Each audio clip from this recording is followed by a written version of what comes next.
Hey, it's first day of our label reading challenge. I was going to do this on Facebook Live in the group, but I haven't figured that out yet. Had a few tech difficulties. So this is going to be short and sweet. If you downloaded your label reading guidelines, looks like this. I printed it on 2 sides. It's free, and you can just click on the link, find the email in the Facebook group, click on it and download it if you want it. But we're just going to cover 2 or 3 a day, and I challenge you for 6 days this week to practice reading ingredient labels when you go to the grocery store. Just start with what you have in your pantry right now. You can grab something. That's what I did.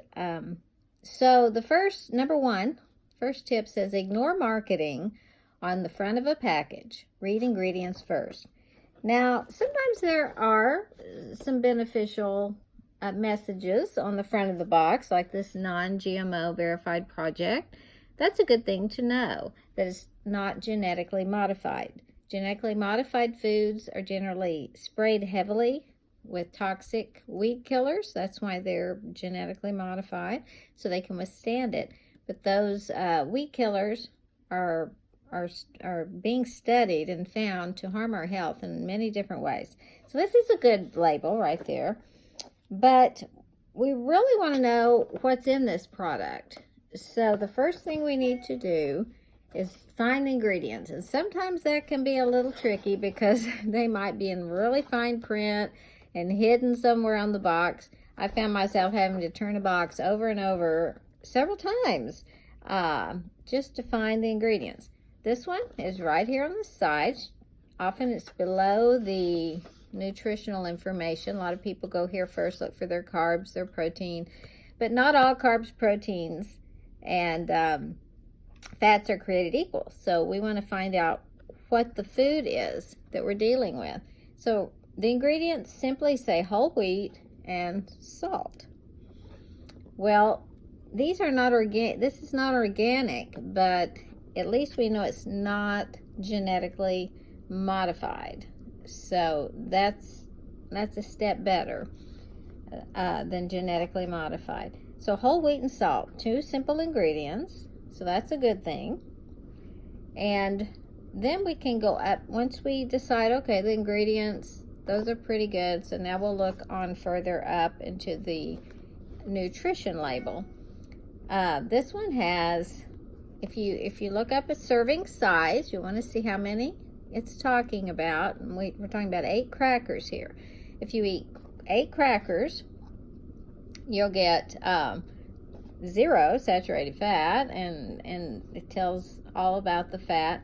But I like to go down to first the fiber. If you're dealing with a plant food like wheat, then it should have fiber in it naturally. But when they refine it, they take out the fiber, and that begins to create health problems for us. So dietary fiber is 3 grams for the 8 crackers. So that's a good thing. And then the carbohydrates are 24 grams, which a lot of people automatically look at that. But remember, find out what kind of carbohydrates they are. Are they whole, like whole wheat, as in this case? Or is it enriched wheat, which, if you look at these saltines, even though they're a little better because they're non-genetically modified, there's the seal. And a lot of the saltine crackers that are on the shelf today and we give to our kids in nursery, they eat in the nursery, and often have high fructose corn syrup, which is a very unhealthy sweetener. And sometimes hydrogenated fat, very unhealthy fat. Those are 2 of the items I would recommend you start eliminating. So those ingredients aren't on these saltine crackers, but it does say unbleached, enriched wheat flour. Okay, so when you see that, unbleached is good. That means they did not use bleach to make it whiter. We don't need that. Enriched tells you that they took out the rich nutrients the vitamins and the minerals when they strip the grain of its fiber, of its germ, of its bran, and what was left was not very nutritious, so they had to enrich it. They had to add lots of these nutrients back, which you'll see in parentheses. It tells you it added back niacin and iron and thiamine, and you might say, oh, okay, well, that's good. But those are synthetic nutrients. They're not nearly as good as the ones that were originally there, that God put there in creation. So you're getting inferior nutrients, maybe not even as highly absorbable as those that were originally there. So this enriched product, even though it says wheat, that is not whole wheat. And if you look over at the fiber, dietary fiber, it says 0 grams, which is not a good thing. Not only does the fiber help to keep the digestive tract working well and clean out toxins, it also helps to slow down blood sugar responses. And that's important, especially when you're dealing with insulin resistance, blood sugar issues, which a lot of people are today, and that's on the rise. So avoiding enriched flour products is a good way to start making a difference in your health. So between the two, the whole wheat versus the enriched wheat would definitely be better. This one has 2 simple ingredients. This one has, after the unbleached enriched flour and the added vitamins, remember, don't let that fool you. Those are put there because they took the natural ones out.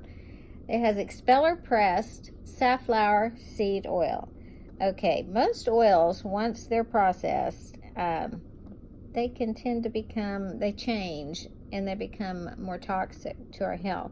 The expeller pressed, when you see that is a better form of processing, in that many times they use gases like hexane gas to force the oil out of a plant, and residues of that gas can still be in the food, and over time can add to our toxic load.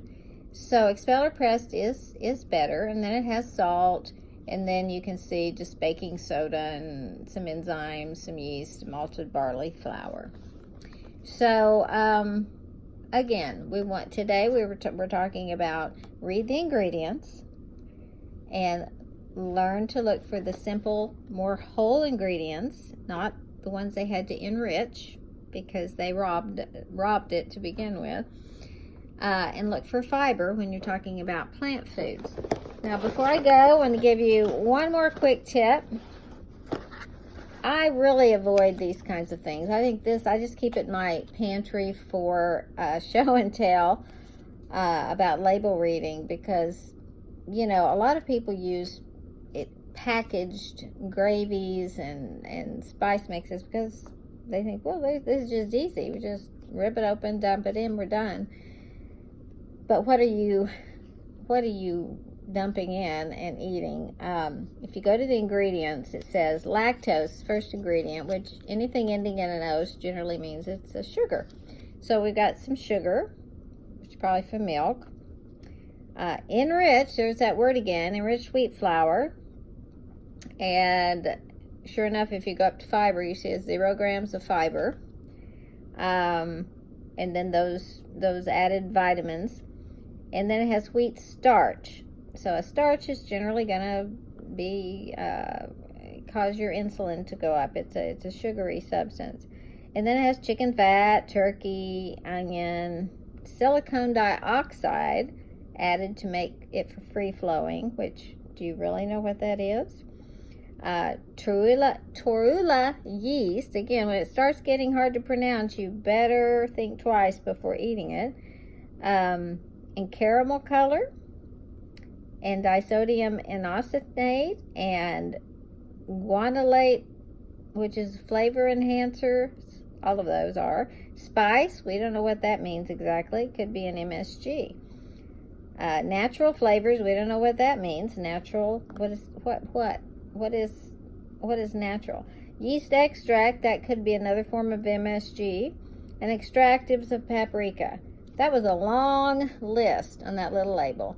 So on the front it says with other natural flavors. So a lot of people say that and say, oh, turkey gravy with natural. Okay, natural. It's natural. It's all natural.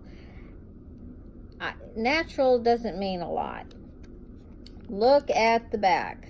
Look at the ingredients. Are those things you want to put into your body? So start there. Start reading your ingredients. I challenge you. Go to your pantry. Look for the ingredients. Look for enriched flour. Look for ingredients you can't pronounce. Look for fiber when it's a plant food item. Plant meaning, vegetable, fruit, grain, any plant that's not an animal product should have fiber in it. If not, it's been refined out and processed, which is not a good thing for your health. Okay, that's all for today. I think that's enough. I don't want you to be overwhelmed. Just start ignoring your marketing on the front of the package. Read your ingredients first. And if you have any questions, just ask them in the group and we can talk about it. All right, happy label reading. See you tomorrow. Bye.